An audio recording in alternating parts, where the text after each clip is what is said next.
सदर मुमलिकत ने election act तरमीमी बिल 2024 ते दस्तखत कर दिते। जराये दे मुताबिक सदर आसिफ अली जरदारी दे दस्तखत तो बाद इलैक्शन एक्ट तरमीमी बिल 2024 गजट नोटिफिकेशन लई सैनेट सैक्रेटरीट भिजवा दिता गया। जराये दा दसना है कि इलैक्शन एक्ट तरमीमी बिल दा गजट नोटिफिकेशन अज ही जारी किया जाएगा।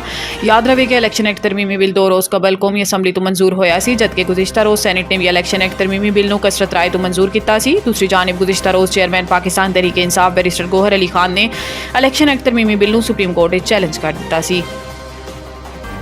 जुड़वा शहर शदीद बारिश, नाला लई दे कोल आबादियां खाली करन दा हुक्म, फौज तलब। रावलपिंडी कटारियां दे मकाम ते नाला लई च पानी दी सतह 22 फीट तो तजावुज़ कर गई, जबकि गोवाल मंडी दे मकाम ते नाला लई च पानी दी सतह भी खतरनाक हद नूं छू रही है। फ्लड कंट्रोल रूम दी जानिब तो अलर्ट जारी कर दिता गया। फ्लड कंट्रोल रूम के मुताबिक 20 फीट ते कटारियां तो इनखला दा आगाज़ कर दिता जाएगा। दूसरी जानिब रावलपिंडी च बारिश तो मुतअद्दिद नशेबी इलाके ज़ेरे आब आ गए, जिस तो बाद इंतजामिया ने फौजी दस्ते रेस्क्यू 1122 ते दीगर इदारां नूं तलब कर लिता है, जबकि गोवाल मंडी पुल के करीब फ्लड सायरन बजा दिते गए ते करीबी आबादियों नूं भी हाई अलर्ट कर दिता गया है।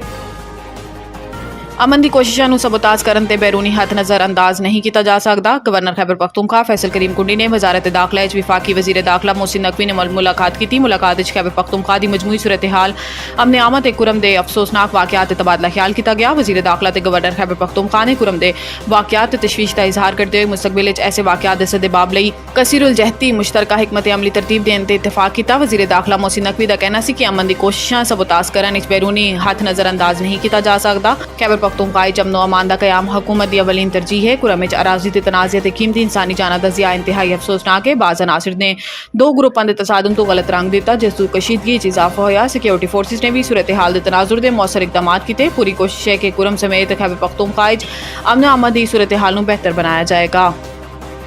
रावलपिंडी जमात इस्लामी का एहतजाजी धरना 14वें रोज़ दाखिल, कारकुन पुरजोश। धरने शरीक अफराद ने गुज़िश्ता शब मुसलसल बारिश की वजह तो मेट्रो शेड के थले गुजार दी, जिस तो बाद अज सुबह फजर की नमाज पिंडाल अदा करने तो बाद मामूल के मुताबिक सफाई का अमल शुरू किया गया। इस दौरान रोज़ाना की तरह धरने के शुरका लई नाश्ते का एहतमाम भी किया गया। बाद अजा धरने शरीक जमात इस्लामी के मुल्क भर चों आने वाले कारकुनान, ताजरां समेत दीगर तंजीमों तो वाबस्ता अफराद ते मुख्तलिफ शहरों तो टोलियां ते काफलां की शक्ल मजीद पहुंचने वाले अफराद ने एहतजाजी धरने च अपने मुतालबात के हक च नारेबाजी की। धरने शरीक अफराद की तादाद रोज़ बरोज़ इजाफा हो रहा है। जमात इस्लामी अपने मुतालबात लई अज हाफिज नईमुर रहमान की क़यादत मरी रोड की जानिब मार्च करेगी। पीपीज़ नाल मुआहिदा, बेजा टैक्सीज, बिजली के भारी बिलां, पेट्रोल ते गैस की कीमतां, महंगाई समेत दीगर मुतालबात की मंजूरी लई जमात इस्लामी के रावलपिंडी धरने के अलावा कराची गवर्नर हाउस भी धरना जारी रहेगा, जिस तो बाद हुण पेशावर भी 12 अगस्त धरने का ऐलान कर दिता गया है।